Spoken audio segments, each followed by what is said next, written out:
and welcome to another Today's Decay, where we celebrate births and beginnings of everything important since the dawn of time. Today is May 18th, and here are all the dates that really rate. On this day in 1897, Bram Stoker held the first stage reading of Dracula. This is a ridiculous story. He rented out the Lyceum in London to do this stage adaptation. It was just to retain the theatrical rights to Dracula, I guess because it hadn't been done, so if he didn't do it, then it reverted to like public domain or something like that. I'm not exactly sure. Something along those lines. But the point is, they did this whole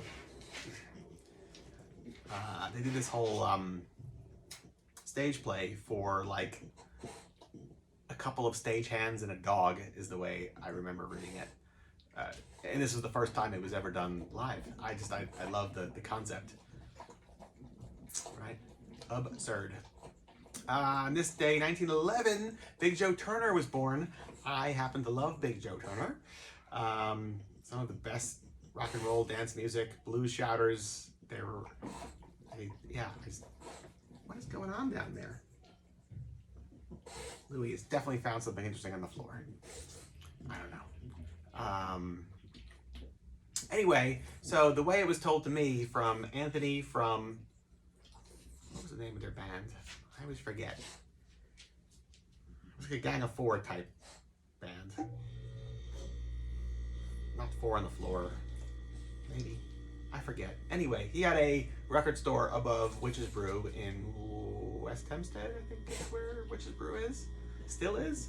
But when I was in high school, he told me the story because Anthony is the nephew of Freddie Froggs, who is very much the reason there was a New York neo-rockabilly scene, a 1970s rockabilly rock and roll pioneer.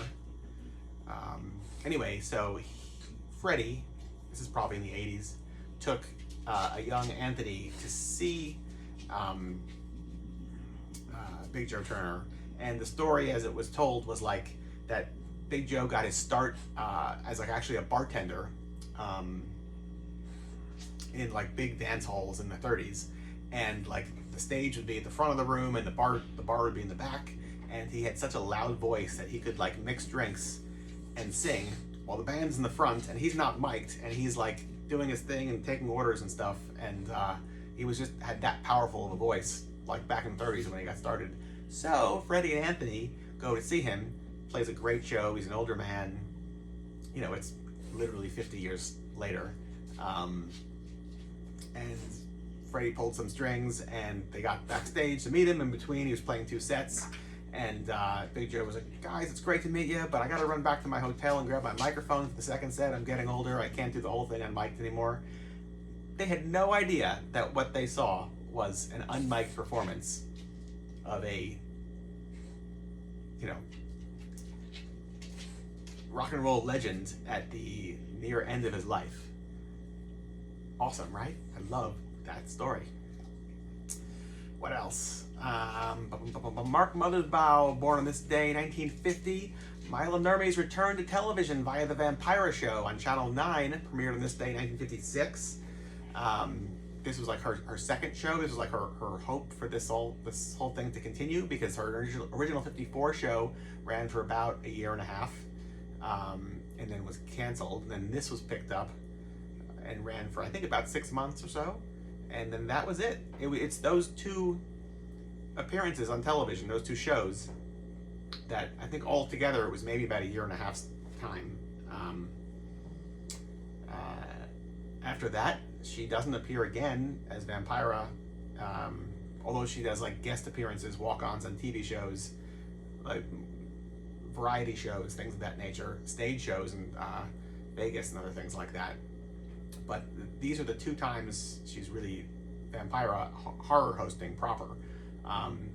This is before the Shock Theater package is in effect, so that would have been like I think 57, 58, maybe even as late as 59, I think it's 58, where she was determined to retain her identity, and so that made horror hosts or television studios around the country come up with their own versions of horror hosts. That's why you had Morgus the Magnificent, Roland becoming Zachary. Everybody. It's really because you could have easily had a vampira in every town, but Milo Nurmi fought against it. And it's with that shock theater package that whole thing happened. They were looking to have, like, you know, a dime a dozen vampiras horror hosting actual horror movies, because at the time of the Vampira show, be it the 54 or 56 one, she's not really, if you look at the movies she's hosting, they're not Universal Monster movies. They didn't have the rights for them yet. It's not till the shock theater package comes around that they really get some wonderful films to introduce. So my point here was, here we've got Playghoul, which is a book I collected. This is the hardcover edition. It is available on our website, phantomcreep.com. It is a chronological collection of Milo Nurmi appearances in pulp magazines from 1950 to 1964. So you see her start as a like bikini model, and her evolution into star of stage and screen, devourer of human beings, vampira herself. That's right. Available to you from us. Just go to our website and order it. phantomcreep.com. Yeah, what else? Lightning / Reverend Beatman, born today, 1967. I love some Reverend Beatman. Very lucky to have brought him here a bunch of times. Seen him in Europe as well. Seen him all over the place. I think I've seen him in California. Yeah, wherever he's going, it's a good place to follow. Yeah. And on this day, 1971, the film Abominable Dr. Fives premiered. One of Vincent Price's, well, one of my favorites of his. Yeah, so that's your whole day today to celebrate as you see fit. Maybe it's a Blast Reverend Beatman type day. Maybe it's Blast the Abominable Dr. Fives. Put that on for the rest of your night. Or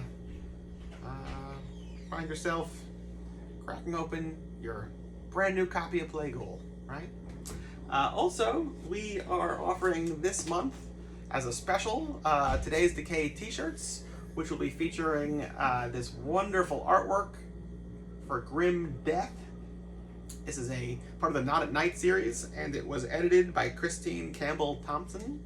Her birthday is this month, coming up soon, so we thought, let's make this month the Not at Night series month, right? And it'll be our first piece of merchandise specific for Today's Decay. And we've been doing this for over a year, so we figured it was time to celebrate, right? Yeah, so there you go. The whole day, from us to you, till tomorrow, goodbye.